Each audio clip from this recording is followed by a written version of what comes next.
Je démarre. Ce soir, on parle des apports de ce qu'est un kiné, ostéo, triathlète depuis plusieurs années, je dirais même un peu plus de 10 ans, tu vas nous repréciser ça, Pierre, peut nous apprendre à nous, en tant que triathlète amateur, d'abord pour moins se blesser, pour mieux récupérer, pour éviter justement d'avoir à aller trop souvent chez un ostéo ou chez un kiné, et en gros, de prendre un peu plus soin de son corps de manière proactive et de s'assurer de la longévité dans notre sport. Juste avant de présenter Pierre, euh, je fais une petite présentation d'OpenTree si vous nous regardez sur YouTube. Je m'appelle Charlie et je suis le créateur d'OpenTree. Depuis 2016, avec OpenTree, on a une mission, c'est d'aider les triathlètes amateurs à réaliser leurs objectifs sportifs. Et on fait ça grâce à un programme d'entraînement qui vous accompagne toute l'année, qui est personnalisé sur vos objectifs, vos intensités, votre expérience, et qui a pour objectif de vous faire terminer votre prochain triathlon, d'une part avec le sourire, mais aussi, si possible, en ayant battu votre record perso. Au-delà de ça, on a aussi une communauté d'à peu près 11 000 triathlètes aujourd'hui. On publie beaucoup de conseils, de guides sur notre site. Donc, si vous ne nous connaissez pas, je vous invite à aller visiter les liens dans la description de cette vidéo YouTube. Vous nous retrouverez et vous retrouvez principalement un peu tout ce qu'on est capable de vous proposer aujourd'hui. Ce soir, je suis très heureux d'accueillir Pierre. Pierre, tu es un membre de la communauté, mais tu es surtout kiné ostéo. Est-ce que tu peux te présenter en quelques minutes, Pierre? Bonjour, je m'appelle Pierre Griffon, je suis aussi effectivement un membre de la communauté OpenTree. Je suis kinésithérapeute et ostéopathe depuis 20 ans maintenant et triathlète passionné depuis une dizaine d'années après avoir touché à quelques autres sports avant, mais bien dans le triathlon maintenant. Et voilà, je suis très content d'être là. Merci à OpenTree de me recevoir. Ça a commencé comment ton histoire avec le triathlon, Pierre? Ça a commencé. Ça a commencé par que j'aimais bien le vélo, cyclo-sportif, cyclotourisme. Puis un jour, mon frère m'a branché sur le marathon, on s'est course à pied. Puis après, il restait plus qu'à aller à la piscine.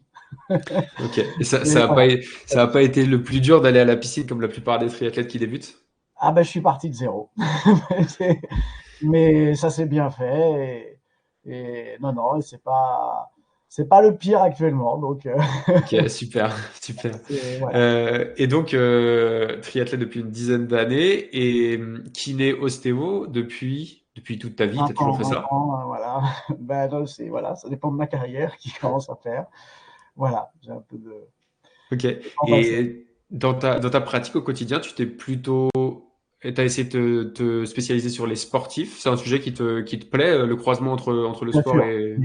j'ai suivi beaucoup de sportifs de tout type de sport parce que j'ai même commencé avec des rugbyman à la base, donc on en est loin maintenant. Du tennis, course à pied toujours, vélo forcément, triathlon aussi. Je pense que ma pratique attire aussi parce que les gens savent forcément que je connais un petit peu le sport. Et puis voilà, ça a toujours fait partie de ma patientèle. Et puis après, moi j'ai une petite spécialité entre guillemets avec le dos, mais le rachis en général. Mais voilà, mais comme de toute façon on a besoin de son dos dans tous les sports, ça aide aussi. Ok. Et toi, tu es triathlète plutôt sur quel genre de distance, avec quel objectif? Ben, j'aime bien le longue distance. Le, voilà, je fais des L ou des XL ou des fois même plus si affinité avec un peu de relief, tout Ouais. ça. Et voilà, Ironman ou Embrun ou l'Ultraman, c'est des choses par lesquelles je suis passé avec grand plaisir. Ok. Génial, Et génial, comme génial. objectif, finir.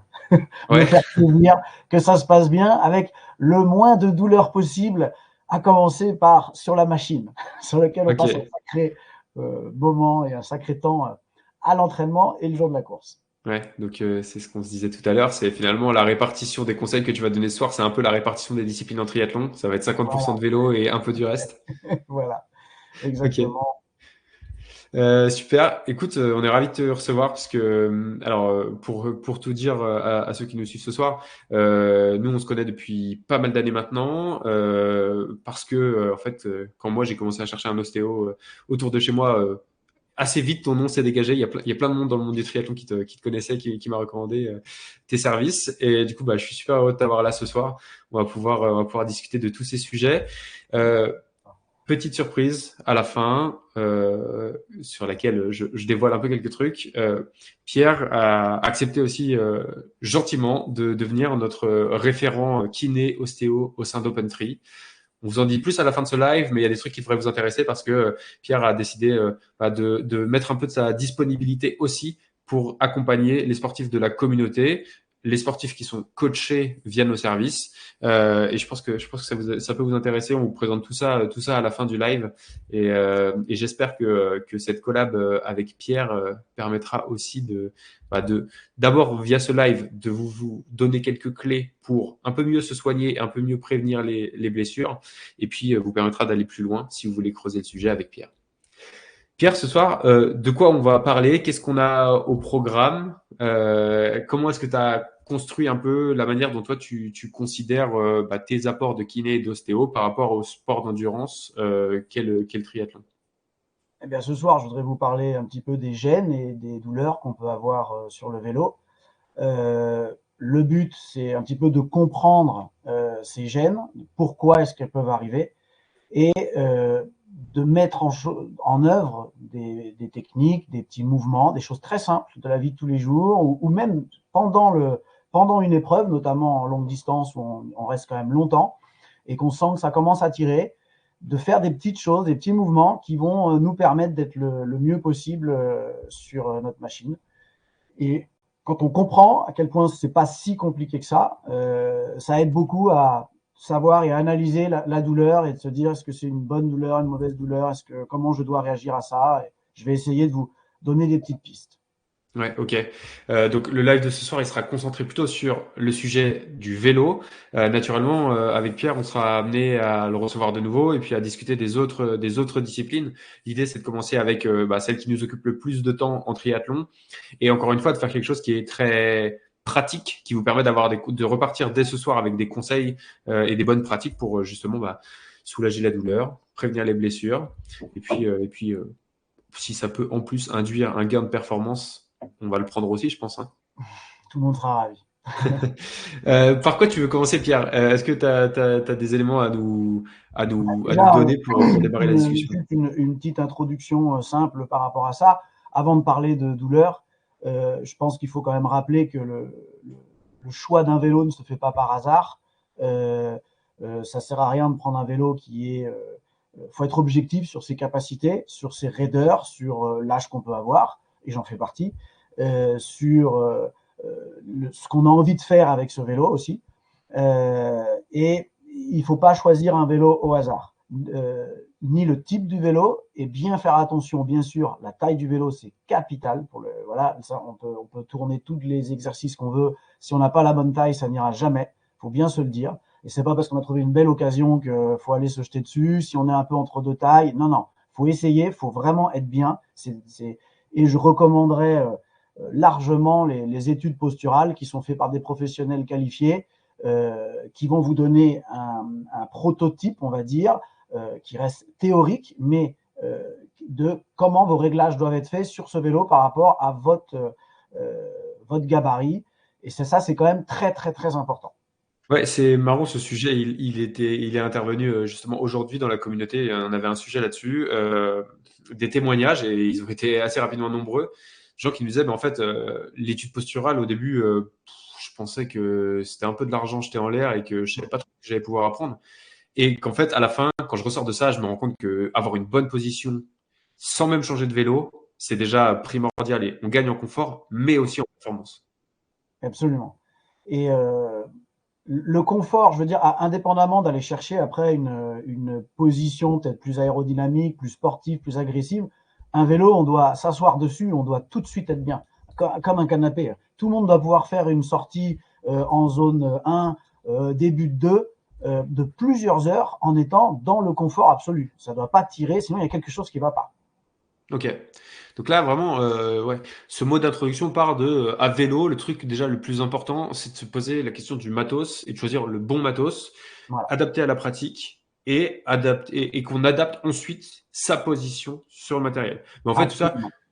en fait, c'est un choix qu'on fait en même temps, quoi. C'est-à-dire que on choisit un vélo sur lequel on sait qu'on va aussi avoir un éventail de réglages possibles pour être en accord avec sa pratique. Et là encore, j'imagine que entre quelqu'un qui fait de l'Ironman et qui va passer 7 ou 8 heures sur son vélo parce qu'il y a un peu de D+, ou parce que c'est un peu son point faible, il n'a pas les mêmes contraintes que quelqu'un qui a 20 ans, qui va faire uniquement du S en format avec drafting et qui va avoir besoin d'autres choses.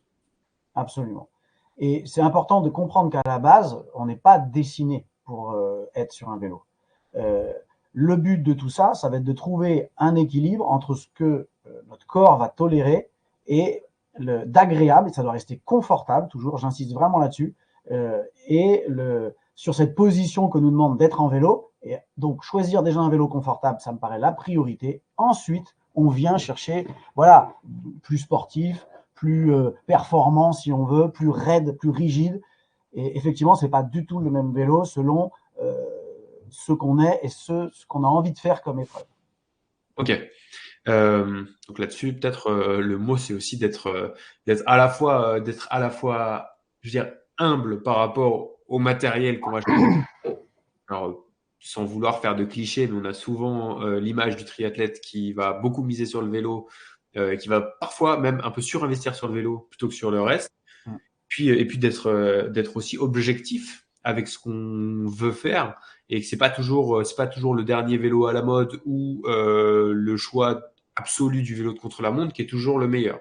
Non, non, parce qu'on doit rester dans quelque chose d'agréable et c'est capital. Et après, on y arrivera peut-être dans un deuxième temps, et surtout, ce sera progressif, parce que même avec déjà avec chacun, c'est des on prend deux personnes qui ont les mêmes mensurations, qui vont ressortir avec le même vélo, avec les mêmes objectifs, voilà. De toute façon, il y aura déjà des différences sur les raideurs articulaires qu'il peut avoir, les points forts musculaires que l'autre peut avoir.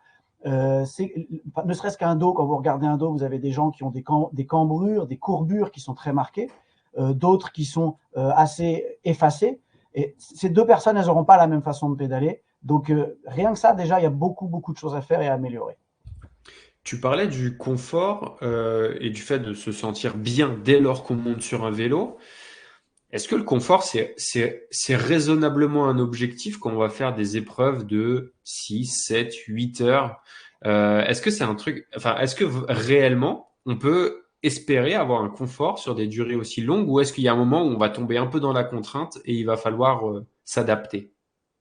Alors, notre marge de tolérance, bien sûr, quand on est, comme je disais, sur une sortie balade, zone 1, tranquille, zone 2, il doit y avoir du confort. On n'est pas dans une position agressive, aéro, à ventiler fort. Voilà. Quand on fait du longue distance en position un peu plus sportive, à ventiler plus fort, avec des muscles qui fatiguent, etc., bien sûr qu'au bout d'un moment, ça va commencer à tirer. Mais on va essayer de trouver, je vais essayer de vous donner des pistes justement sur, selon les zones où ça tire, comment est-ce que vous pouvez essayer de réagir et qu'est-ce que vous pouvez mettre en place en fait dès le début de votre vélo pour prolonger cette aisance le plus longtemps possible. Ok, j'ai vu que dans les petites notes de préparation de l'épisode que tu m'avais envoyé, tu avais plutôt organisé ça par zone du corps, en Oui, gros, de haut en bas, et on va en quelques oublier. conseils pour toutes les autres. J'ai l'impression qu'on va jouer à Docteur Maboul ce soir. On va commencer avec Voilà. le haut, avec la tête, et puis on va descendre au fur et à mesure. Donc, Mais si après il y a des questions, on pourra essayer. C'était un peu, puis s'il y avait des questions, justement, de pouvoir organiser un peu par zone. Sachez qu'on va partir du haut, on va redescendre. Donc, si quand je vous parle du coup, vous avez des questions sur le pied, ça va venir. ok, Voilà. très bien. En gros, c'était un peu ça. Alors, on commence par où On pour va commencer au commencer plus par les haut? cervicales. Les cervicales, bon, c'est un truc très important. Beaucoup de personnes ont mal aux cervicales et j'ai envie de dire que quand ça commence à être long, c'est souvent l'endroit qui va commencer à être douloureux. Nos articulations, elles sont pas faites pour rester de toute façon en statique sans bouger. Donc plus on va avoir une position, ce qu'on fait au triathlon, hein, aérodynamique, avec une belle posture, concentré sur son effort, on regarde son compteur, ses watts, voilà, on bouge pas. Plus à un moment, on va induire forcément des douleurs. Parce qu'il y a toujours les zones qui sont en même contrainte et normalement, nos articulations, elles ont besoin de lâcher, d'un jeu de pression, lâcher, relâcher, et c'est ça qu'il faut comprendre. Ce qui est très mauvais, en général, pour les cervicales, ce qu'on va avoir du mal à supporter, c'est l'hyperextension. C'est-à-dire, je me mets de profil, faut me dire si ça rend à peu près, mais d'être comme ça. C'est-à-dire que sur son vélo, on est en avant, d'accord? Voilà, ça, c'est quelque chose que le corps va avoir beaucoup de mal à supporter. Alors, quelqu'un qui est très souple, bien sûr qu'il va supporter beaucoup mieux cette position que celui qui déjà a du mal à regarder le plafond. C'est sûr que si vous sentez que vous avez déjà du mal à regarder le plafond, allez pas chercher tout de suite.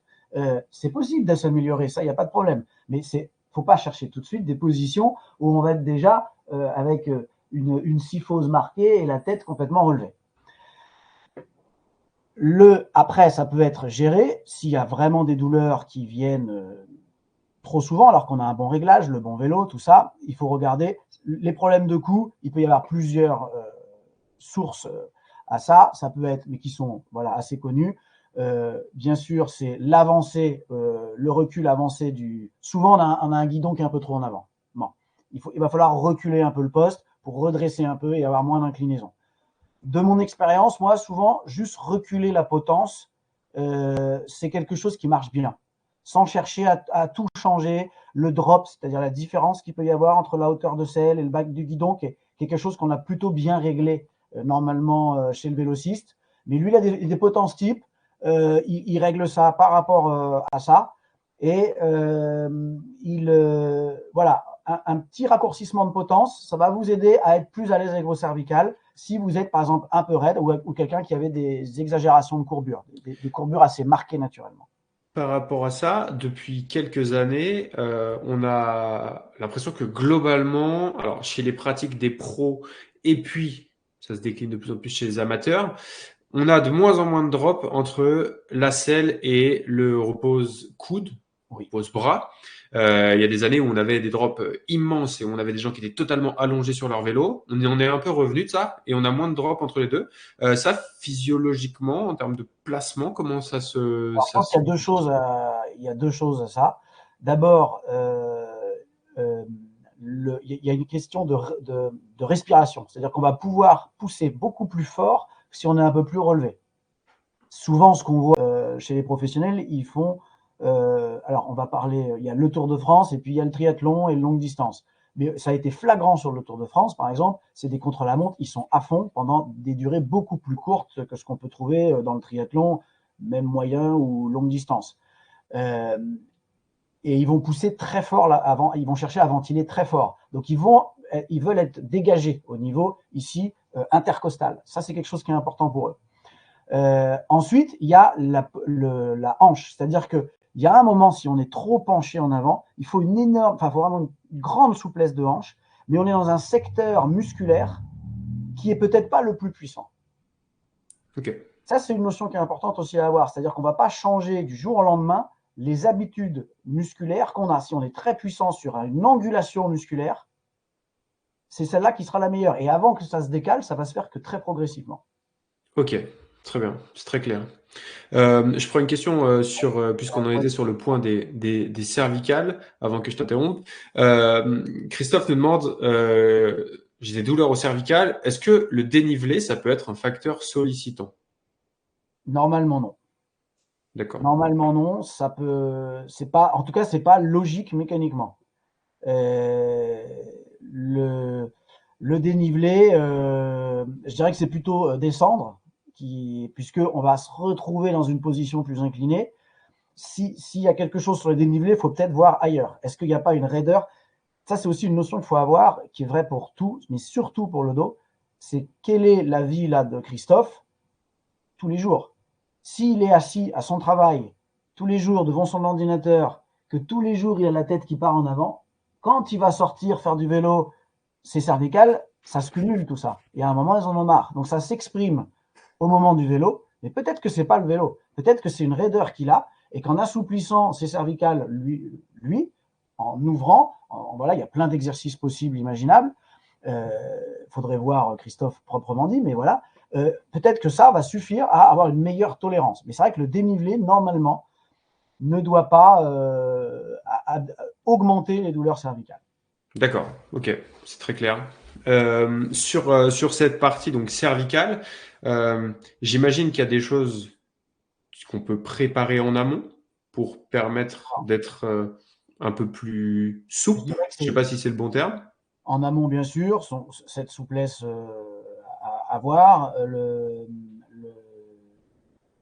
Je reviens sur l'histoire de Christophe, je pense aussi à quelque chose. Il y a peut-être sa cadence de pédalage qui peut jouer. On va en reparler au niveau des lombaires.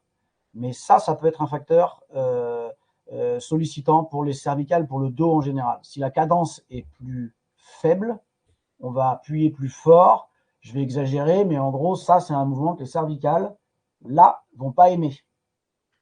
Par rapport à du plat, où on va être beaucoup plus sur une cadence plus facile, où on sera beaucoup plus immobile.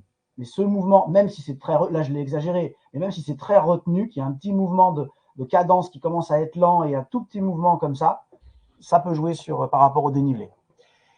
Excuse-moi, tu me disais. Je te disais, justement, pour ces soucis au cervical, qu'est-ce qu'on peut donner comme conseil pour se préparer?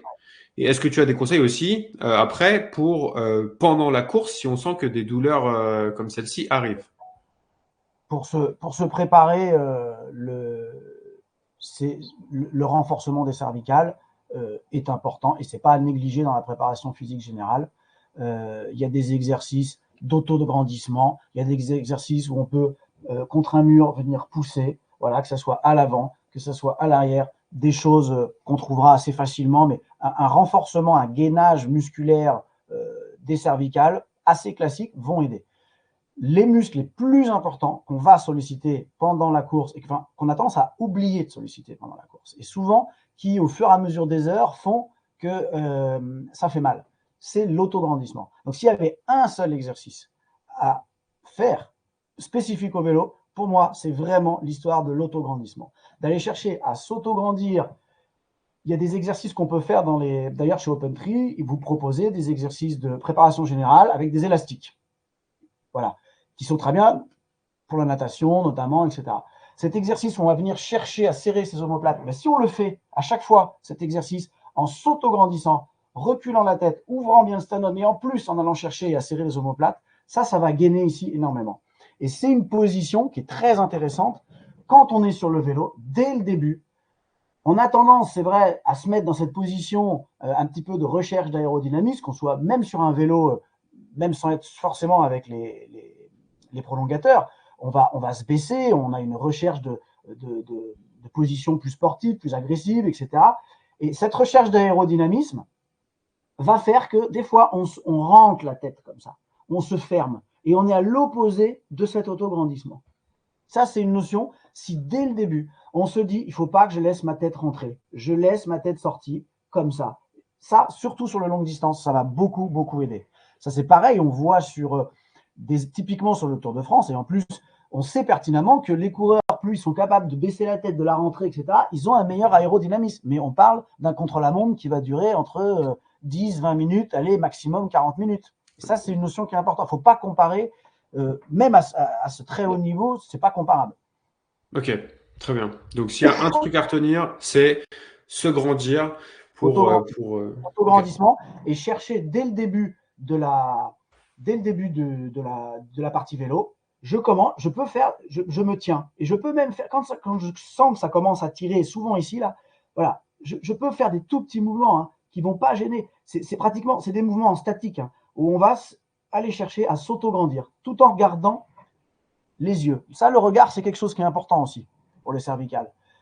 Pour avoir une belle position aérodynamique et des cervicales qui sont bien alignées quelque part, il faut être capable aussi de lever les yeux. Celui qui a du mal à regarder la route en levant les yeux, il va tout le temps forcer sur ses cervicales parce qu'il regarde droit au niveau des yeux. Mais il faut être capable de, voilà, je vais me mettre bien dans la caméra, il faut être capable de regarder comme ça. Et la tête est en avant. Ça, c'est quelque chose qui est important. Et on peut Ok. jouer. Alors, on ne va pas le faire pendant tout le temps, bien sûr, et puis on pense à d'autres choses, etc. Mais voilà, contracter et relâcher ses muscles, simplement contracter et relâcher ses muscles en statique, ça soulage beaucoup et souvent ça augmente largement notre temps de confort. Ok, c'est très clair. Sur cette partie cervicale, est-ce qu'il y a d'autres choses que tu peux nous recommander ou est-ce que on a fait le tour? Comme pour les autres parties, j'y reviendrai. Ces petits mouvements, ces petites astuces, entraînez-vous à les faire sur les échauffements. Je vois qu'il y a un truc sur le home trainer. C'est les sorties longues où on doit, voilà, quand on va se faire 2 heures, 3 heures en zone 1 pour ceux qui font de la longue distance, des fois, on s'ennuie pas, mais presque, où on trouve le temps long. Et ben là, il y a des choses à faire. Et avec des petites choses comme ça, vous pouvez vous dire, tiens, je vais me faire 5 km avec des cervicales gainées, en belle position pour sentir ce que je vais faire. Et puis, je vais vous donner d'autres choses pour la suite. Ok. Cervical, c'est validé. Tous ceux qui avaient des maux, des douleurs au cervical, c'est bon pour vous. On passe à la suite. C'est quoi la suite si on descend un Alors, peu? alors quand je parlais des cervicales, on était déjà là. Hein. Bien, les douleurs au niveau dorsal, ici, ça rentre exactement dans tout ce que je peux vous avoir dit. Hein. C'est vraiment, bon, je ne vais pas rentrer dans les détails biomécaniques, voilà, rachis supérieur, rachis inférieur, mais il y a 2 modes de fonctionnement, mais ça rentre, tout ça, ça va dans cette idée-là. On va essayer de rester simple. On va descendre au niveau des épaules, d'accord? Parce qu'en triathlon, il y a quand même une spécificité par rapport au prolongateur. Ça peut être gênant au niveau des épaules ici, notamment ces muscles que vous avez là, à l'arrière des épaules, ici. D'accord? Ne vous faites pas mal. Je veux dire, ces muscles-là, c'est eux qui sont stabilisés. D'accord? Donc, l'écartement, des fois, c'est pareil, il faut savoir partir de prolongateurs. Quand vous installez pour la première fois des prolongateurs, des nouveaux ou des choses comme ça, vous posez vos coudes, soyez confort. Petit à petit, vous allez, en plus c'est bien fait maintenant, vous allez pouvoir les resserrer. On a quasiment un demi-centimètre de battement et petit à petit, on va pouvoir resserrer. Parce que être très serré comme ça vient pas du jour au lendemain, quoi. C'est pareil, il faut être, sinon on va avoir des contractures ici qui sont pas possibles et ça va générer des gels qui peuvent descendre jusque dans les bras et même à remonter dans les cervicales. Donc ça, c'est un truc qui est important. Après, sur les épaules, généralement, il n'y a pas trop de soucis. Puis on a la chance au triathlon de pouvoir varier un peu nos positions, ne serait-ce qu'en prenant un bidon, voilà, ou en s'alimentant. Tout de suite, généralement, ça vient à soulager. Ok. On va descendre un peu plus bas, sauf s'il y a des conseils. Thomas nous disait que, alors, il avait des cervicales récalcitrantes et que en natation c'était un peu pareil, il était un peu bloqué des cervicales. Alors, c'est pas, En on natation, est c'est d'accord. différent. Le sujet va être plus un manque de souplesse, généralement en rotation. On pourra faire on pourra faire un live sur le sujet. On prévoira, ouais, ouais, naturellement. Hein. On va pas laisser Allez, la on natation et la course à pied de côté. On prévoira ça rapidement. mais c'est différent du vélo, oui. C'est pas les mêmes genres faudrait voir ça. Ok. Les poignets, les engourdissements des mains, il y en a qui ont dû connaître ça aussi. Le poignet, clairement, il est fait pour être dans l'alignement de l'avant-bras. D'accord? Plus vous êtes cassé, plus il y a un moment où ça va finir par vous gêner. Là-dessus, si vous n'êtes pas bien sur votre vélo, que vous n'êtes pas capable de tenir les mains sur les cocottes au-dessus des poignées de passage de vitesse, c'est pas normal. Hein. C'est que le vélo, il faut reculer le cintre, il est trop avancé. Si vous êtes sur la barre du milieu ou même sur les angles, c'est pas normal. Vous devriez pouvoir être à l'aise et bien au-dessus de ces poignées de frein et les manivelles de passage de vitesse. Sur ces cocottes, c'est fait pour ça, c'est ergonomique. Donc ça, c'est important. Ok. Ensuite, là, il faut distinguer 2 choses. Il peut y avoir des fourmillements, des engourdissements, c'est pareil. Peut-être que vous avez un terrain à avoir des compressions de canal, de nerfs, comme le canal carpien qui est connu, mais il y a le nerf ulnaire aussi qui vient vous gêner sur le côté. Ça peut, voilà, c'est des choses qui peuvent nécessiter une consultation avec un médecin qui vous parlera, qui vous fera éventuellement passer un électromyogramme pour voir s'il y a une vitesse de conduction. Dans ces cas-là, votre marge d'erreur, elle est forcément réduite. Donc, quand vous allez rester longtemps, ça va être gênant. Il y a un autre point, c'est que ça peut venir de vos cervicales. Donc, si en essayant d'améliorer votre position cervicale, vous sentez que les fourmillements s'en vont, c'est que ça vient de vos cervicales. Ok, c'est très clair. Ouais, la douleur typique que moi sur laquelle je peux me projeter, c'est effectivement au bout de quelques heures de sentir que on a presque trop reposé sur les mains, qu'on commence à avoir effectivement quelques fourmillements dans les doigts et que ça nous incite à changer un peu de position sur le cintre.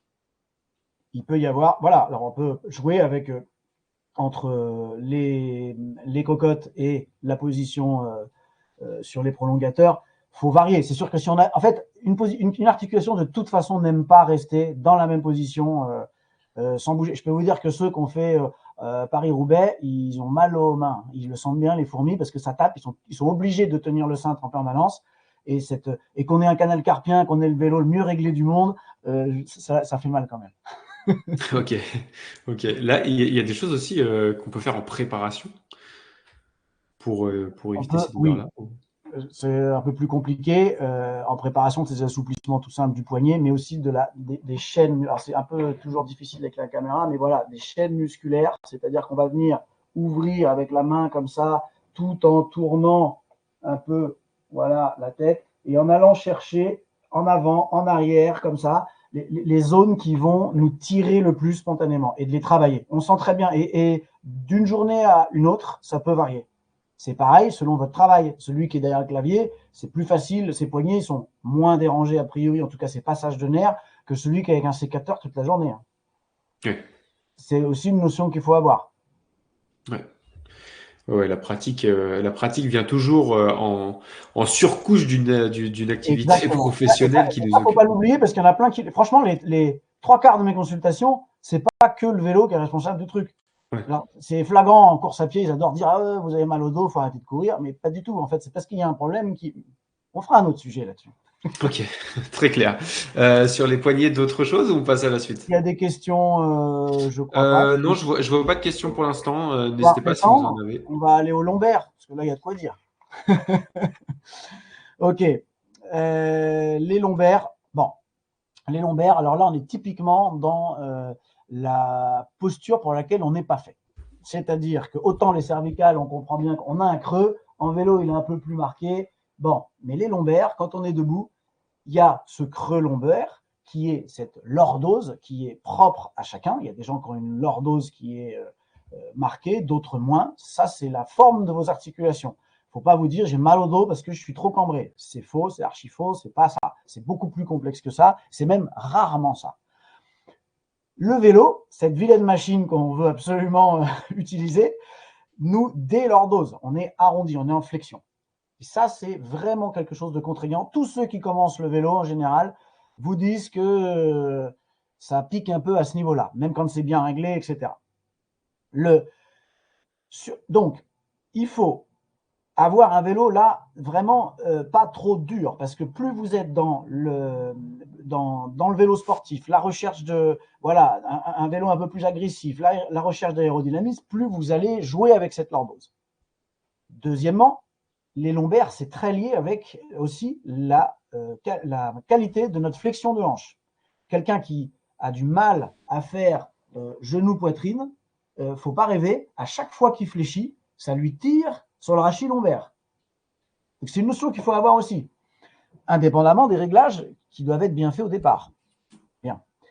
Donc, dans la position cycliste, ce qui est indiqué au niveau du rachis lombaire, c'est d'essayer pareil, d'aller rechercher, comme j'ai pu le dire pour les cervicales, une sorte d'autograndissement, d'aller faire travailler nos muscles profonds.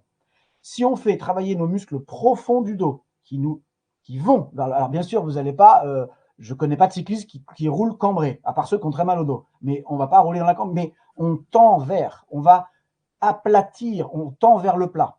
Mais le fait que quelques muscles restent, enfin quelques muscles, des masses entières musculaires restent contractées, et ça s'entraîne, ça de la même façon, le fait que ces masses musculaires restent contractées protège vos lombaires. Deuxième point, pédaler rond. Pédaler rond, ça veut dire j'emmène ma pédale quand je relève. Vous avez un muscle qui s'appelle le psoas, qui est bien connu, mais qui va vous aider à lever votre jambe sans tirer forcément fort sur la pédale. Lever, enfin, soutenir votre jambe qui se lève. Ce muscle reste en contraction, donc il va contracter, relâcher un peu, mais pas complètement, contracter. Ça fait un gainage et des petits pompages au niveau articulaire qui permettent d'être beaucoup plus à l'aise et beaucoup plus longtemps. Ok, ok. Donc il y a pas mal de composantes là-dessus qui sont pas forcément intuitives, Non. qui peuvent intervenir sur des douleurs ou des gènes lombaires. Ouais. Sur les lombaires, je vais essayer de vous montrer. Voilà, ce qui est pas. Donc, on est très arrondi souvent sur le vélo. Il faut que je me recule un peu, je pense. Voilà. Mhm. Faut essayer, voilà, de tendre vers ça. Ça, Ok. c'est important. Et pour tendre vers ça, ça va induire un peu ce qu'on va dire après derrière. Il faut savoir, cette espèce de léger autograndissement, il faut savoir un peu incliner la selle vers le bas. Ça, il y a plein d'études qui ont été faites. Quand on incline un petit peu l'avant de sa selle vers le bas, raisonnable. Les études, elles ont fait, on incline à fond la selle et on voit si les gens ont beaucoup moins mal. Oui, ils ont beaucoup moins mal, à 80%. Bon, c'est pas possible parce qu'il y a d'autres problèmes qui vont arriver aussi. Mais donc, on dit qu'une inclinaison, on va dire autour de, moi je dirais, entre 5 et 10 degrés, ça suffit. Hein. C'est Ok. une légère inclinaison qui va nous permettre d'emmener en fait notre bassin un petit peu plus dans une cambrure naturelle, cette recherche de position plus naturelle et permettre de mieux utiliser nos muscles lombaires. Ok. C'est très important. Donc, dans le gainage, on parle souvent du gainage pour le mal de dos, le renforcement musculaire des muscles du rachis, c'est capital. Capital. Vous pourriez, alors surtout en vélo, je vais vous dire, vous pourriez avoir des abdos complètement dans les choux, avoir des bons dorsaux, je peux vous dire que vous n'aurez pas de problème pour aller pédaler. Il n'y a qu'à voir des seniors bedonnants qui font des heures de vélo sans aucun problème, mais ils ont le dos souvent plutôt musclé et ils vont tenir sur la bécane sans problème. Hein. Est-ce que tu as des exercices un peu classiques? Parce que là, par webcam, ce sera pas facile à présenter, mais tu as des exercices un peu classiques qu'on pourrait recommander justement pour travailler cette partie? Pour se travailler cette partie, un truc très facile, vous vous collez contre un mur, les talons, les fesses, la tête vient coller. Donc là, il va y avoir vraiment un alignement complet. Et vous allez lever les bras en essayant de pousser le mur en arrière et de pousser les bras vers le haut. C'est-à-dire qu'il ne faut pas vous contenter de juste faire ça, d'accord, de pousser en arrière, mais c'est bien aussi vers le haut. Donc les bras doivent venir toucher les oreilles et emmener en arrière en même temps. Là, vous avez un gainage, toute la colonne va venir gainer, et vous allez d'ailleurs utiliser aussi les muscles cervicaux, donc c'est très intéressant. Et Ok. les lombaires, toutes les érecteurs du rachis, qui s'appellent, tous les muscles vont se contracter. Et ça c'est un très bon exercice, on ne peut plus simple. Et je vous conseille même, si vous avez mal après une sortie, après une sortie de vélo ou du home trainer, vous faites quelques mouvements, vous verrez, ça peut suffire à faire passer la douleur. Ok. Très clair. Euh, je reprends juste un point pendant qu'on a la question. Christophe nous demande, ramener les cocottes vers le centre, est-ce que c'est une bonne idée? Euh, tu sais, on le voit de Ah, plus en plus sur les vélos de course et principalement les vélos aéros. On oui. ramène légèrement les cocottes vers le centre. Est-ce que ça, c'est une implication physiologique? Non, je pense que c'est une pure recherche, pour moi, c'est une pure recherche aérodynamique, c'est tout. Ok. Pas en termes de douleur ou de soulagement. Non, non, il n'y a rien du tout. Hein. C'est pour refermer. En fait, dans la recherche aérodynamique, le point le plus négatif, c'est ce qu'on a devant le thorax. Il y a une époque, il y en a qui mettaient des bidons à l'intérieur hein, pour Ouais. remplir, surtout quand on est bien affûté. Mais grosso modo, quelqu'un qui a un peu de ventre, figurez-vous que ce creux-là, il remplit ce vide qu'il y a devant nous. C'est souvent là qu'il y a une grosse prise d'air. Donc tout ce qu'on va refermer, ces cocottes permettent de refermer, d'avoir les bras aussi plus rapprochés. On va mieux tolérer. Et je pense que c'est plus une question au niveau des épaules. On va mieux tolérer une position avec les coudes plus rapprochés comme ça, d'accord, que en ouvrant. Parce qu'à un moment, ça tire au niveau des épaules. Mais pas au niveau du dos. Ça, c'est aucune raison. Il marque cambrage. Alors, cambrage, je suppose que c'est sur les lombaires. Oui, il faut tendre vers ça. Alors, pédaler cambré, c'est pas possible. Hein. Il va y avoir des problèmes de périnée à un moment. On va en parler. On Mais va en parler. voilà. Et il y a une autre chose aussi sur le. Oui, c'est de l'aéro, ça resserre les bras. C'est ça, Mathieu, ce que dit Mathieu. Il y a autre chose sur les lombaires que j'ai déjà observé plusieurs fois. J'ai eu le cas plusieurs fois. Un truc tout simple, tout est bien réglé, tout est nickel. Et ben, figurez-vous que c'est d'avoir une cadence de pédalage plus élevée. Si on a une cadence de pédalage plus élevée, les muscles vont plus facilement se gainer au niveau des psoas, au niveau des muscles profonds du dos. Donc, on aura moins mal. Ça rejoint l'idée que posait Thomas, je crois, non, c'était Christophe, sur le dénivelé, voilà. Ok. Et donc, j'ai eu plusieurs fois le cas, vous changez de cassette, vous changez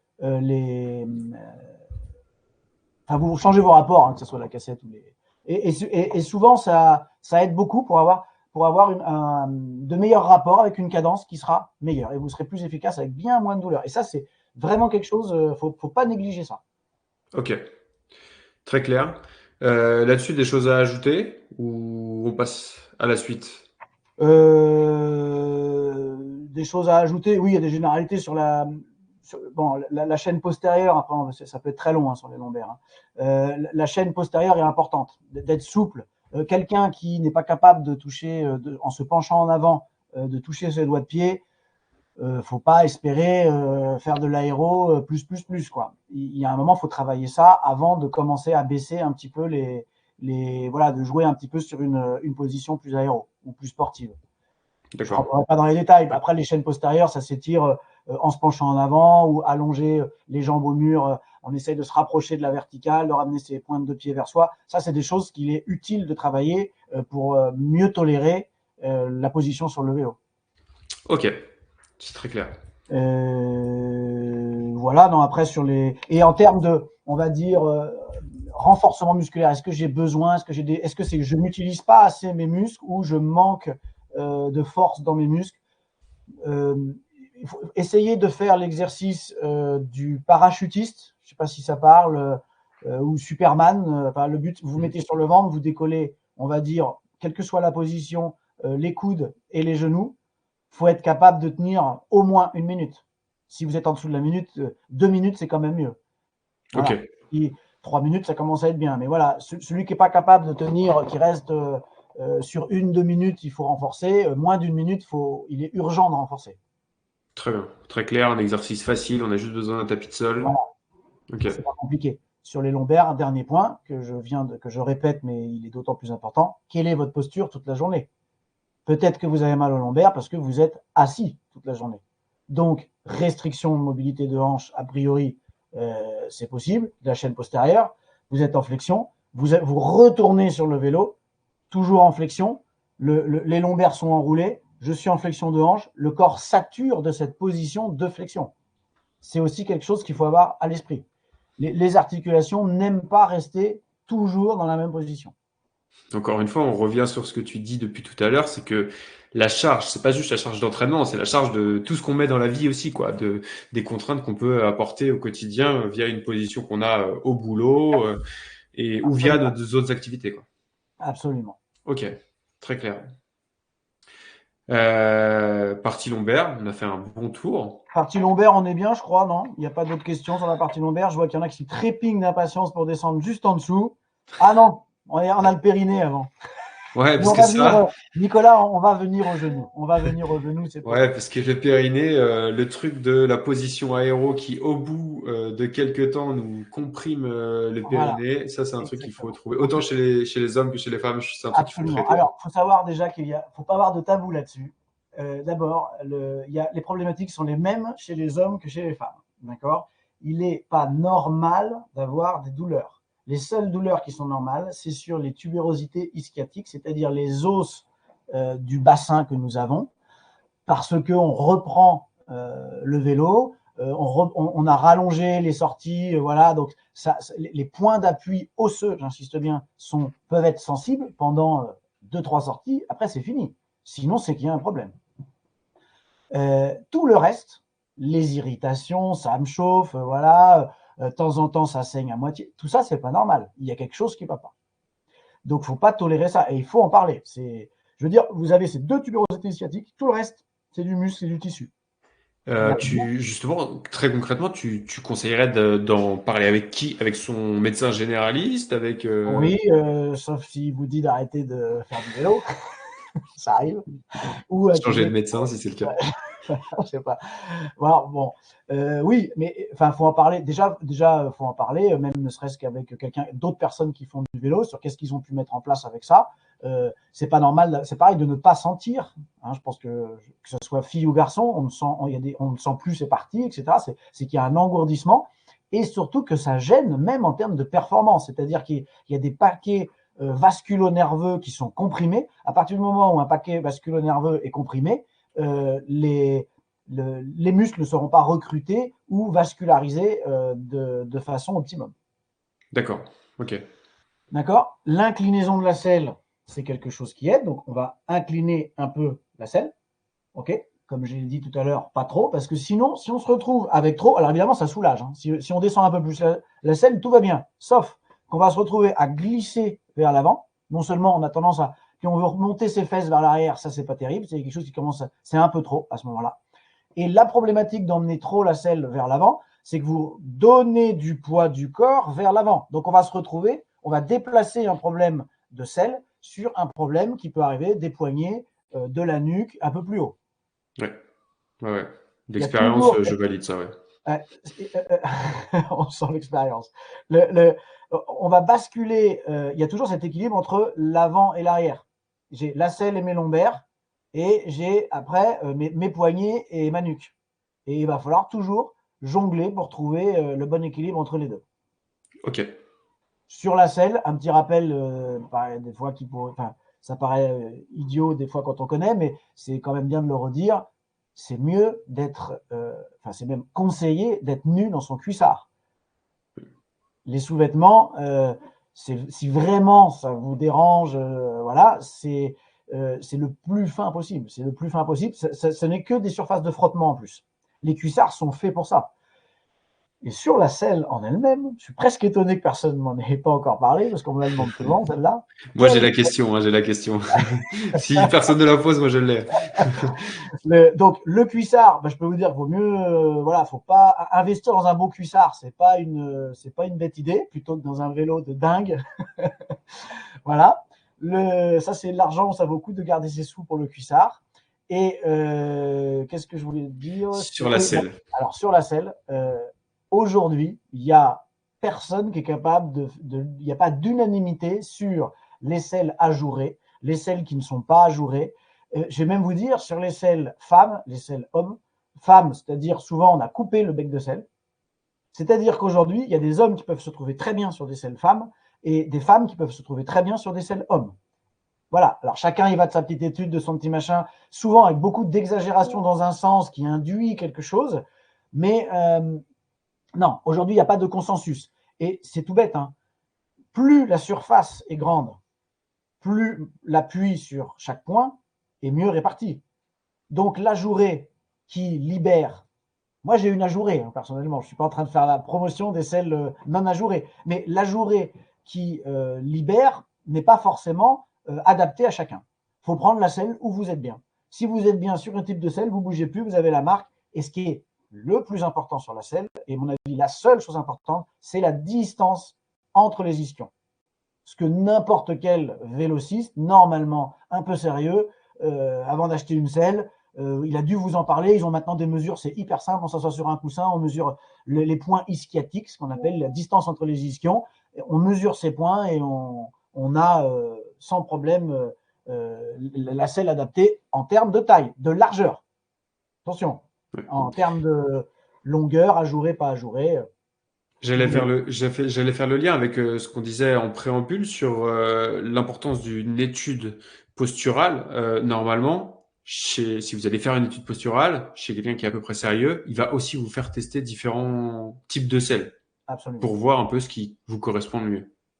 Je pense que maintenant, tous les vélocistes, alors je ne suis pas spécialisé dans une marque ou une autre, mais je pense que toutes les marques maintenant proposent des selles. En tout cas, ça vaut vraiment le coup, si la marque ne le fait pas, de demander à essayer plusieurs largeurs de selles. Ça, c'est vraiment le point important, c'est la largeur. Parce que on n'a pas du tout les mêmes bassins. De toute façon, ça se voit quand vous roulez derrière quelqu'un, vous espérez qu'il a un bon gros bassin pour vous cacher derrière. Bon, eh ben, on n'a pas du tout la même chose. Donc, ça c'est un point important. Mais attention, parce qu'une selle trop large va pareil, ça va comprimer. Une selle trop large va venir comprimer des paquets vasculo-nerveux. Vous pouvez avoir des engourdissements au niveau des pieds, au niveau des membres inférieurs. Voilà, des douleurs qui vont arriver. On va y venir, Nicolas, sur des douleurs qui arrivent plus bas au niveau des genoux, etc. Simplement parce que le paquet vasculo-nerveux est comprimé. Et un nerf sciatique qui est comprimé, il fonctionne moins bien. Donc les ischio-jambiers, le triceps sural va fonctionner moins bien. Juste le nerf. Si en plus il y a le vasculaire qui est comprimé, alors là, il y a tout qui fonctionne moins bien. Ok, donc finalement petit budget sur un vélo complet, la selle. Mais par contre, c'est un truc qui est stratégique pour avoir du confort et de la performance, c'est sûr. Absolument. Ok. On va pouvoir descendre aux genoux, sauf s'il y a des questions. J'en vois pas. S'il y en a qui arrivent un peu après, je te les transmettrai, Pierre. Ok, très bien. Le genou. Alors, les douleurs de genou, c'est compliqué parce qu'il n'y a pas de spécificité, il y a pas de, on peut pas dire cette douleur-là, c'est dû à ça de façon absolue. Il y a des grandes idées qu'il faut garder à l'esprit et étudier quelle est sa problématique à soi. Moi, je vais vous en donner une exprès, puisque j'aime bien quand même ce thème-là. Quelqu'un qui est assis ou accroupi toute la journée, donc qui passe sa vie en flexion de genoux, si son sport c'est faire que de la flexion de genou, il y a un moment, le genou, il en a marre. Ça peut être juste ça. Il a le super vélo, tout va bien, tout est bien réglé. Ça peut être que ça. Hein. Parce que les contraintes étant tout le temps aux mêmes endroits, au niveau des ménisques, on va pas faire d'anatomie, mais les tendons toujours dans la même longueur, etc. Il y a juste un ras-le-bol. Donc il y a un manque d'équilibre. L'équilibre articulaire, c'est important. Il ne faut pas oublier qu'on est dessiné naturellement pour la marche. Notre genou, quand on marche, on le tend et on le relâche. On le relâche de 20 degrés. Hein. Allez, 30 si vous marchez un peu vite, mais ça va pas plus loin. Hein. Donc le vélo, c'est pas du tout ça. C'est plutôt, on est à 20, 25, 30 et on repart et voilà. Et on va chercher de la flexion. Et on est dans la vie moderne, quelqu'un qui est assis au bureau à 90 ou quelqu'un après un carreleur, je vais prendre exprès, voilà, qui a une grosse contrainte sur les genoux, qui est accroupi. Il y a un moment, il peut y avoir juste un ras-le-bol du genou qui a besoin d'extension. Donc quelqu'un qui est beaucoup assis, beaucoup dans la flexion, qui me dit j'ai mal au genou, moi le premier truc que j'ai envie de regarder, c'est est-ce que son extension est correcte, est-ce qu'il n'est pas dans un genou qui est enfermé dans la flexion et qu'on a juste marre. Donc quand il fait du sport, il y en a marre. Donc ça s'exprime à ce moment-là. Ok, ça rejoint ce que tu disais tout à l'heure, une articulation, c'est fait pour bouger, c'est fait pour aller un peu visiter tout un spectre de positions et d'angles, c'est bien ça? Absolument. Et les fins d'amplitude dans les deux extrémités sont importantes. D'autre part, on sait que avoir une selle un peu basse va nous mettre un peu plus en flexion de genou. Donc, il y aura plus de contraintes, je dirais, au niveau de la rotule. Toute cette chaîne-là, ça c'est sûr. Si on est plus haut, quelqu'un qui a des douleurs plutôt antérieures au niveau du genou, il faut aller chercher, et en tout cas, ça vaut le coup de tenter le coup, s'il a bien assoupli, il varie ses positions, etc. Mais quand je vous dis, c'est un demi-centimètre, 1 centimètre sur la selle, ça suffit. Hein. 1 centimètre, c'est déjà beaucoup. Hein. Ouais. Donc, déjà, si ça, est-ce que ça change quelque chose ou pas? Ensuite, il y a la cale. La cale va donner l'appui. Là, on va redescendre après avec le pied, etc. On va en reparler, mais la cale, globalement, moi, je vais vous dire clairement, ça n'engage que moi, encore une fois, mais de mon expérience professionnelle, plus votre cale elle est en arrière, mieux c'est. Globalement, à chaque fois, ça marche, hein, quasiment. C'est les chaussures. Alors, les pousser à fond devant, c'est très bien, mais c'est ultra sollicitant. On a une instabilité. En fait, le genou, si la cale, on est très avec là, c'est mon pied, on va dire. Hein, je m'adapte. Ça, c'est la cale de la chaussure. Voilà, si on est très en avant, là, il y a une instabilité du genou dans le plan frontal, comme ça. Et ça, alors que si on est en avant, il bouge moins. Le genou, après, dans ce plan, justement, cette stabilité droite-gauche, il doit être dans l'axe. Ça, c'est quelque chose qui est très important. Si on a un genou, ça on le voit sur des personnes qui sont en restriction de mobilité de hanche, pour compenser, je ne sais pas si ça va se voir, mais pour compenser, ils écartent un peu le genou comme ça. À chaque coup de pédale, ça part un peu comme ça. On le voit très bien chez des personnes d'un certain âge qui commencent à être un peu raides au niveau du bassin, le genou va venir s'écarter. Là, on aura des douleurs qui seront plus latérales. On en a tous un dans la sortie du dimanche, de celui qui pédale un peu sur l'extérieur, ouais. Mais il connaît toutes les routes, lui. C'est ça qui est Exactement, c'est souvent le même, ouais. Ok. donc voilà, douleur latérale, je dirais attention à la stabilité devant. Donc attention, est-ce que notre flexion de hanche est bonne? Est-ce qu'on n'a pas un petit défaussement? Mais il faut se regarder pédaler. Hein. Faut se dire que nos genoux doivent être un peu dans l'axe de nos coudes. Et des fois, quand on est très concentré chez le vélociste, c'est-à-dire ouais, je suis bien, j'ai la bonne position, impeccable. Le kiné il m'a dit je me tiens bien droit, impeccable, top, top. Et là, tout est bien. Mais avec la fatigue et les kilomètres qui s'allongent, à un moment, hop, Voilà, moi, c'est personnel. Moi, j'avais tendance, ça peut être qu'un seul genou, hein. Moi, j'avais tendance à avoir le genou droit qui commençait à partir un peu. Et voilà, à partir du moment où j'ai fait attention, alors il y a la rotation interne de hanche qui peut être travaillée. Il y a la flexion de hanche. Ça, j'insiste parce que si on a une petite gêne sur sa flexion de hanche, le genou va s'ouvrir très facilement. Euh, voilà, et remonter un peu, je dirais remonter un peu la selle quand même. C'est rare d'avoir des selles trop hautes qui font des douleurs sur le côté du genou, genre, bon, ça existe, tout existe, hein, mais je le vois vraiment rarement, des douleurs de TFL comme chez le coureur à pied avec syndrome de l'essuie-glace. C'est quand même vraiment rare. Souvent, le syndrome de l'essuie-glace, en fait, il est allumé par autre chose, la course à pied, d'autres choses, et sur le genou, bah, comme ça frotte, il se renforce. Ok, Et c'est beaucoup plus rare. ok, très bien. Très très bien. Nicolas, si tu as d'autres questions sur le genou, ça a l'air d'être toi le spécialiste, n'hésite pas à les mettre dans le chat et puis on reviendra dessus.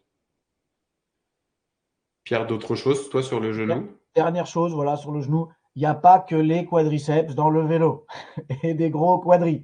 Très important, les ischio-jambiers, de faire du renforcement des ischio-jambiers. Franchement, c'est même important pour la stabilité du bassin, pour plein de trucs. Voilà, on ne va pas réouvrir encore d'autres portes.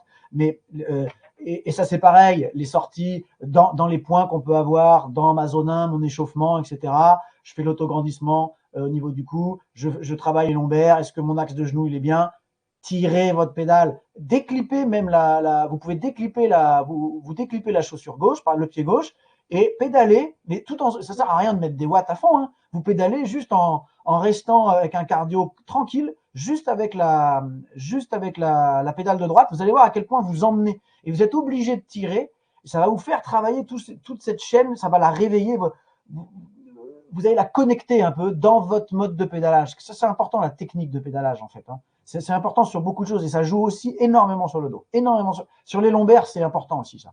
Quelqu'un qui a mal au dos, d'avoir cette technique de pédalage, d'être conscient de ces muscles qu'on a qui peuvent ramener la pédale pour repousser. C'est pas que des grosses cuisses de grenouille. Ok. Ouais, et puis ça, si vous suivez nos programmes d'entraînement, soyez prêts parce que ça arrive cet hiver sur la technique à vélo. Alors nous, on le fait plutôt sur home trainer, mais vous allez avoir droit à quelques sessions où vous allez déclipper une pédale puis l'autre Ah oui, pour apprendre aussi à pédaler rond de ouais, mais chaque ça, côté. franchement, pédaler rond, c'est un truc hyper important et sous-estimé même dans plein de douleurs. Quand on arrive, bah, voilà, les cassettes sont faites aujourd'hui un peu pour monsieur tout le monde, autant pour ceux qui vont sur le plat et en montagne. Souvent en montagne, on a une fréquence qui est beaucoup plus lente que ce qu'on fait d'habitude et on pédale moins rond. Donc le temps d'appui est plus fort. C'est une grosse pression, on relâche, grosse pression, on relâche. Ça, c'est pareil, que ce soit sur le genou, sur les lombaires, ça se joue. Sur les cervicales, ça peut y aller aussi, quoi. Ok. Deux petites questions. Thomas nous évoque une douleur juste sur le genou, limite pas de doigt. Est-ce que ça Oui. t'évoque quelque Alors, ça chose? peut être la patte doigt, oui. Ça peut être aussi le ménisque interne, parce que franchement, ils sont très très proches. Il y a même des fibres. Donc, il peut y avoir une histoire de ménisque. Là, spontanément, je lui parlerai. J'irai regarder du côté de la cale de vélo. Est-ce qu'il a bien reculé? Moi, je la reculerai, là, c'est sûr, pour être bien stable, parce que ça n'a pas de doigt. S'il part un peu en dedans à chaque fois, c'est pareil, ça peut partir en dehors, c'est le plus souvent, mais ça peut partir en dedans quand on n'a pas de problème de, de flexion de hanche. J'irai de ce côté-là. Ménisque, point d'interrogation. Ménisque, lui, ce qu'il ne va pas aimer, le ménisque, c'est la flexion constante. Si Thomas, il a beaucoup de flexion dans sa vie de genou, son ménisque, il en a juste ras-le-bol. Donc, ça va. Et il y a des fibres du ménisque qui vont aller jusqu'à la patte doigt. Donc, ça peut tirer un peu toute cette zone-là, juste parce que qui travaille son extension, sa fin d'extension de genou, et pas que la chaîne musculaire, ischio-jambier, pointe de pied ramenée vers soi, où on étire toute la chaîne musculaire postérieure, prendre juste son genou et le pousser. On est debout, on le pousse en extension et on pousse comme si on voulait qu'il aille se plier dans l'autre sens. Ça c'est, on va chercher cette toute fin d'amplitude articulaire et des fois elle manque. Et qu'il fasse, il fait ça une dizaine, une vingtaine de fois, un peu tous les jours, et ça va peut-être lui redonner un peu de degré de liberté. Son équilibre articulaire sera mieux respecté et ça va mieux accompagner le mouvement de flexion. Ok, très clair. Et pour terminer sur ce sujet des genoux, parce qu'on a encore quelques points à évoquer, je vois le temps qui passe, pour rejoindre la question de Nicolas, est-ce qu'il y a des choses à faire, question côté renforcement pour les genoux? renfo, oui, je disais, il n'y a pas que les quadris, quoi. C'est les ischios, la chaîne, s'il a un genou qui part, la chaîne latérale interne comme externe, c'est intéressant. Mais ischio, c'est des stabilisateurs de genoux hyper importants. Moi, je commencerai par ça, sur des exercices d'ischio-jambier. Il trouvera sur Internet, on pourra faire des trucs sur les ischio-jambiers, mais il va trouver ça. Le tirer la pédale, ça va faire travailler les ischios. Mais c'est le truc le plus important, je pense. Ok. Après les genoux, il nous reste un truc à évoquer un peu plus bas. Voilà, on va arriver au pied.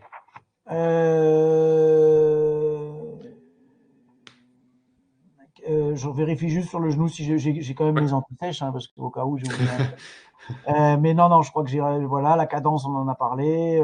Bon, il y a l'étirement, la chaîne postérieure, oui, c'est important.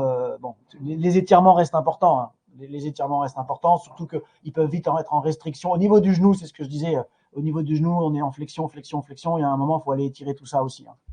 Ok, non, on a bien dit. Le pied, oui, le pied, on a parlé de la cale et c'est pour moi la cale trop avancée, c'est très très très souvent le cas. Je suis pas convaincu dans toute la théorie sur le pied, la cale qui doit être pile poil sur la jonction avec le premier méta. Alors déjà, votre pied dans la chaussure, il est où le premier méta? Quand vous avez refermé la chaussure, point d'interrogation. Franchement, point d'interrogation. Honnêtement, d'avoir une cale plus reculée va vous donner plus de surface d'appui. Donc, moins d'engourdissement sur l'avant-pied, sur la tête des métals, là, qui quand même, de toute façon, avec l'âge, on perd. En plus, on a une petite épaisseur là, de graisse ici qu'on perd au fur et à mesure de notre vie. Donc, de toute façon, autant l'économiser. Hein. Donc, si votre cale, elle appuie un peu moins par ici, où il y a des paquets vasculo-nerveux, il n'y a plus grand-chose, et un peu plus par là, c'est pas plus mal. Ça permet de mieux tirer, de mieux utiliser, voilà. Pédaler rond, c'est capital pour le pied. Celui qui a des gros problèmes de pied, il faut qu'il soit conscient. Alors, dans les exercices, peut-être que vous aviez déjà aussi prévu, là tu me disais, il y avait des exercices de vélo qui allaient venir sur défaire la cale. Il y a un très bon truc que je trouve aussi, c'est d'utiliser sa cheville. C'est-à-dire que une cheville, elle doit travailler quand on pédale. Hein. On ne doit pas avoir un bloc. Sa cheville, c'est léger, mais ça va relever, ça va chercher. Le pied se relève légèrement, il va chercher, puis ça s'abaisse légèrement et ça emmène comme ça. C'est un vététiste qui parlait de ça. Vous voyez, pourtant, on pourrait se dire, il a le temps de réfléchir à ça. Et il disait à quel point c'était hyper important d'utiliser bien sa cheville dans son pédalage, que c'était pas que au-dessus de la cheville, avec une cheville monobloc. La douleur que ceux qui font tous du long connaissent, je pense, c'est l'engourdissement complet du pied avec un nerf en plein milieu qui fait un mal de chien. Voilà. Bon, il y a aussi un problème de congestion à un moment parce que c'est toujours la même zone qu'appui. On est en appui depuis des heures. Relevez, faites bouger vos orteils dans la chaussure. Un mouvement de je relève mes orteils, je relâche, je relève mes orteils, je relâche. Sinon, nos orteils, ils ont tendance à se crisper un peu. Là, je vais mal le faire, mais à être un peu comme ça, à se crisper, on appuie, on appuie, on appuie. Il y a un moment, tout ça, ça a besoin de bouger. Pensez à vos orteils. Pensez pas que le pied. Pensez à vos orteils. Pensez à votre cheville. Tout ça, ça doit être utilisé. Tout ça, ça doit tourner, ça doit être harmonieux. Ça a besoin de bouger à un moment donné. Bon, ça n'enlèvera pas les pieds dans l'eau froide qui font un bien fou quand on n'en peut plus. Ça marche à tous les coups, rien que d'enlever la chaussure. Sur la chaussure, il y a un truc important. Les gens qui ont des pieds forts, méfiez-vous de la largeur de la chaussure. Les chaussures, des fois, sont trop étroites. Hein. Donc, c'est pas facile, ça. Ça ne sert à rien de prendre la pointure au-dessus. Ça marche pas à tous les coups, ça.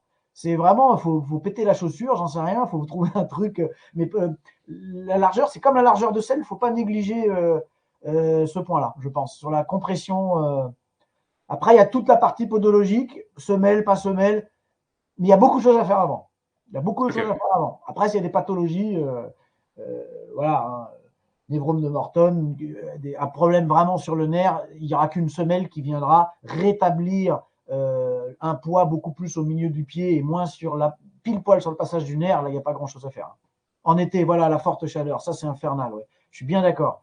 Eh bien ça, c'est souvent la chaleur, le problème circulatoire, l'œdème. Et ça, typiquement, on enlève sa chaussure, on la trempe dans une fontaine d'eau froide ou le petit torrent qui passe par là, ça fait un bien fou. Mais pour limiter ça, utiliser plus la cheville, utiliser le soulevé de la pédale. C'est vraiment important. C'est-à-dire qu'à un moment, on sent que la plante de pied, elle vient, quand la pédale est à l'arrière, la plante de pied, presque, elle touche plus la semelle et on relâche. Et ben cet appui je relâche, va faire circuler. Donc, va augmenter notre tolérance. Ok. Ouais, très simple à mettre en œuvre et ça permet de soulager aussi, Au effectivement. moins de tenir beaucoup plus longtemps. Ouais, ouais. À un moment, faut avouer que ça, c'est un vrai point. Je connais pas beaucoup de monde au fur et à mesure des heures, notamment ce que dit Bruno. Je connais pas beaucoup de monde au fur et à mesure des heures et des longues sorties, même des gens qui ont l'habitude. C'est encore pire avec les semelles de carbone qui sont plus chaudes, qu'on passe ce problème-là, parce que je pense qu'il y a aussi un problème d'œdème en fait. Ça appuie. Mais pour limiter ça, appuyer, relâcher suffit. La pose du pied par terre et le relâchement sur des gens qui ont des béquilles, par exemple, suffit à induire une circulation. Je ne parle pas que de la circulation vasculaire, il y a aussi la circulation lymphatique. Et ça congestionne. Quand la lymphe s'accumule entre les doigts de pied ou sur ces zones ici, là, à un moment, les petits nerfs vont être congestionnés, ça va faire un mal de chien. Alors, on a l'impression qu'on a une aiguille ou un clou dans le pied. Ok. Bon, pas mal de boulot aussi à mettre en œuvre de ce côté-là pour les pieds qui finalement, c'est pas forcément la zone sur laquelle on penserait le plus à des gènes ou des douleurs à vélo, mais il y a de Il y quoi a de quoi bosser s'occuper. aussi. Ah oui, prendre conscience de sa cheville, de ses orteils, de son appui, ça prend un peu de temps. Ouais. Toutes ces longues sorties en zone 1 vont être occupées maintenant par plein de choses à penser. C'est extraordinaire. Exactement, avec tous les exercices de pierre, elles dureront pas assez Voilà, les les séances de échauffements vont 5 ou être 6 heures. ajoutés. Allez, vous faites 10 minutes de plus. Exactement. Super. Écoute, on a fait un bon tour. Est-ce qu'il y a d'autres choses à ajouter, Pierre, sur les pieds, ou est-ce que tu as des choses à nous partager en guise de conclusion? Non, en conclusion, moi je dis, voilà, s'il y a des choses principales à retenir, je dirais d'abord, c'est le confort. Ensuite, vous arriverez petit à petit à aller vers des positions progressivement, j'insiste vraiment sur la progressivité, et ça se fait très très bien progressivement, vraiment sur 3 ans, on peut voir des gens qui vont complètement changer leur posture au vélo, mais voilà, ça se fait c'est plutôt 2-3 saisons, en étant progressif, en bougeant des petites choses, en prenant conscience de son corps, on va arriver à une position plus aérodynamique, plus sportive. Mais le confort, c'est capital parce que s'il n'y a pas de confort, il n'y aura pas de performance. Je veux dire, il y a un moment, les watts qu'on gagne dans l'aérodynamisme, ils vont très très vite se perdre. Et alors encore plus si on fait du long. Encore plus si on fait du long. C'est de pire en pire même. Voilà. Je parle de ça parce que le triathlon, on a toujours cette tendance à aller chercher l'aérodynamisme qui est quand même encore plus compliqué que déjà de faire du vélo déjà classique. Faut pas se comparer à des gens qui roulent en peloton, ou en tout cas dans le triathlon, dans l'exigence qu'ils peuvent mettre, parce que quand on voit à la télé une course où le gars il part, je veux dire quand il part en échappée, il a aussi fait des heures dans le peloton où il n'était pas dans la même position. Donc il va se permettre une position où vous allez vous dire mais waouh c'est beau, c'est fluide, voilà il tient un truc, je vais essayer de me mettre pareil, mais vous y arriverez oui, 10 minutes, 15 minutes, puis à un moment ça va faire mal quoi. Et lui non seulement il fait des heures d'étirement, de renforcement musculaire. Il est conscient de tout son corps à un point qui nous dépasse. C'est bien pour ça qu'il est à ce niveau-là d'ailleurs. Et il ne fait pas que ça de sa sortie. C'est-à-dire, on le couvre, on le protège. C'est bien pour ça qu'il y a des équipes qui roulent cachées et qu'à un moment, quand il envoie, il a une belle position aéro, voilà, qui est agressive, qui est sportive, qui est belle à voir et qu'on ne peut pas arriver à ça du jour au lendemain comme ça. C'est ça, je pense qu'il faut retenir. Mais le confort doit être là. C'est pas normal d'avoir mal. Ouais, ouais. Et ça rejoint finalement un discours que nous, on tient sur plein d'autres sujets, plein d'autres composantes du triathlon. On y va progressivement et on pose les fondations avant de vouloir construire le reste de la maison, quoi. Et là, la fondation, c'est d'être à l'aise sur son vélo, de pouvoir tenir des heures sur des sorties faciles, sans douleur, sans gêne. Parce que, au-delà de ça, comme tu le dis, Pierre, surtout sur longue distance, ça devient trop compliqué si on essaye de Ah faire oui, passer la performance à bon confort. Et puis ça gâche tout le plaisir. Enfin, je veux dire, là, il n'y a plus aucun plaisir. Il y en a qui vont d'ailleurs pas sur la longue distance parce que ça, ils disent, hein, moi, passer 2 heures de vélo, ça me gonfle. Parce que Ouais. voilà, mais non, c'est qu'il y a des choses à travailler. Alors après, c'est plus exigeant. Voilà, il faut aller travailler ses points faibles en souplesse, voilà, et tenir compte de quelle est notre vie. Hein.